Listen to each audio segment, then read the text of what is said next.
I'm Dale Tanhart, the greatest NASCAR bettor in the history of the universe, and here's 3 drivers you should consider betting on for the NASCAR Cup Series USA Today 301 at New Hampshire Motor Speedway.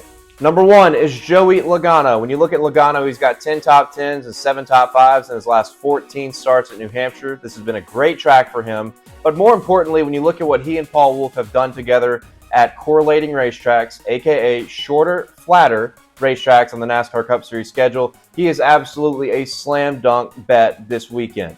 4th at the LA Clash, 2nd at Richmond, 6th at Martinsville, 5th at Gateway, 6th at Iowa, and a win at North Wilkesboro in the All-Star race. $1 million win, I must add. Joey Lagano and Paul Wolfe have been excellent at this track type since the beginning of the Gen 7 era, and that has continued in 2024, and he finished 2nd in this race last year to Martin Truex Jr.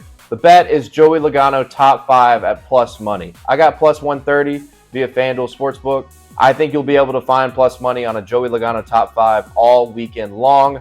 Get it in before it's too late.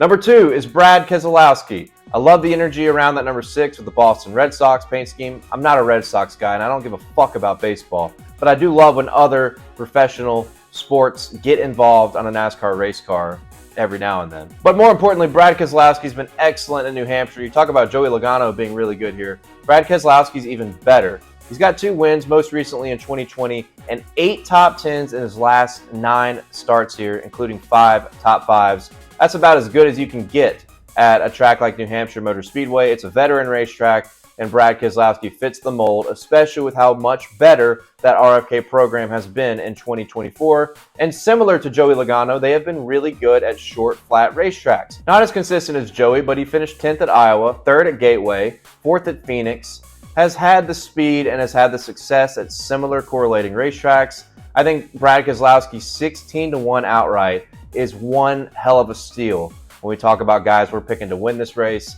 And when you look at just the rock-solid data, Brad Keselowski for a top 10 is minus 155 on the Canby Sportsbooks. I'm looking at Bet Rivers in this spot.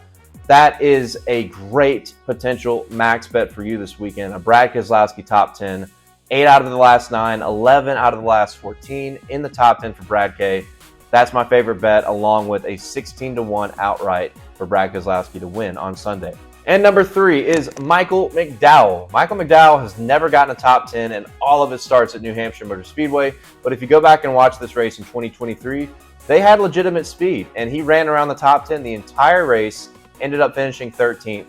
But I love the speed that they showed, and I love the speed that they've shown in 2024. While they've been a little hot and cold on this particular track type, Michael McDowell has been awesome compared to any other year in his career when it comes to just getting good finishes. Running in the top 15, his teammate Todd Gilliland is on a 6 consecutive top 20 finishing streak, which means something, and it means their cars are good. And since they've been a Tier 1 Ford program aligned with Team Penske, they've had better cars and better finishes.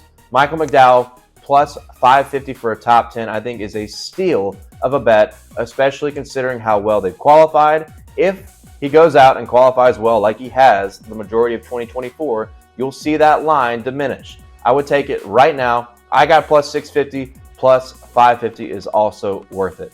I'm Dale Tanhart, the greatest NASCAR bettor in the history of the universe. These are my Dale Center top plays.